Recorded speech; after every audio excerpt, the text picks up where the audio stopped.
Hello everyone, আসসালামু আলাইকুম। আজকে আমি আপনাদের সাথে ইলিশ মাছ এবং পটল দিয়ে দারুণ একটা রেসিপি শেয়ার করব। আশা করি আপনাদের ভালো লাগবে। তো এর জন্য আমি একটা প্যানে 3 টেবিল চামচের মতো সরিষার তেল নিয়েছি এবং এখানে একটা বড় সাইজের পেঁয়াজ কুচি দিয়ে হালকা ব্রাউন কালার করে ভেজে নেব।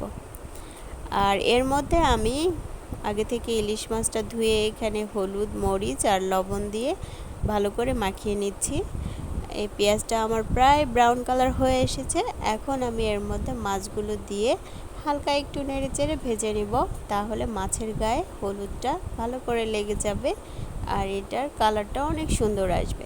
এখন আমি হাফ কাপের মতো পানি দিয়ে দিলাম, দিয়ে এটাকে আমি রান্না করে নেব। আর হ্যাঁ, এখানে আমি শুধুমাত্র জিরা বাটা ইউজ করেছি, অন্য কোনো মশলা দেইনি। হাফ চা চামচ জিরা বাটা দিয়ে আমি এটাকে 10 মিনিটের মতো রান্না করে নেব।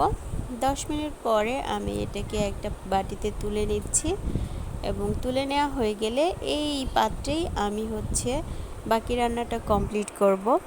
তো এখানে আমি আরও 1 টেবিল চামচের মতো সরিষার তেল দিলাম, দিয়ে চারপাশে ছড়িয়ে দিলাম যেন পুড়ে না যায়। তারপর কাঁচা মরিচ আর পেঁয়াজ কুচিটা দিয়ে একটু ভেজে নিলাম।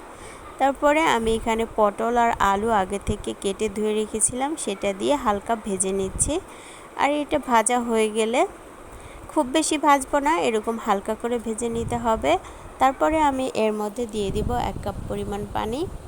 আর পানিটা দিয়ে আমি এখানে দিয়ে দিব লবণ আধা চা চামচ, আর জিরা বাটা সামান্য, আর হলুদ গুঁড়া আধা চা চামচ দিয়ে সব কিছু ভালো করে মিশিয়ে ঢাকনা দিয়ে 5 মিনিট অপেক্ষা করব।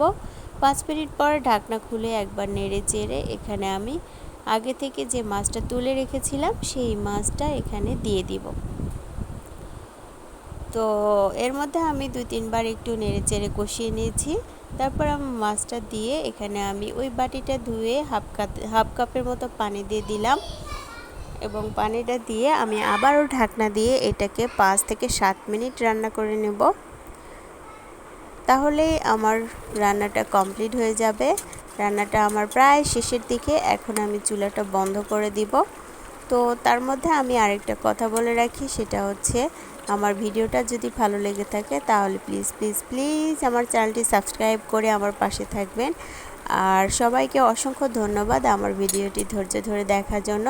এখন আমি চুলা থেকে নামিয়ে এটাকে মাটির হাঁড়িতে সার্ভ করে নিচ্ছি, কারণ মাটির হাঁড়িতে সার্ভ করলে আসলে দেখতে অনেক বেশি সুন্দর লাগে। তাছাড়া এটা দেশীয় একটা পণ্য, এই জন্য মনে হয় আমার কাছে আরও বেশি ভালো লাগে।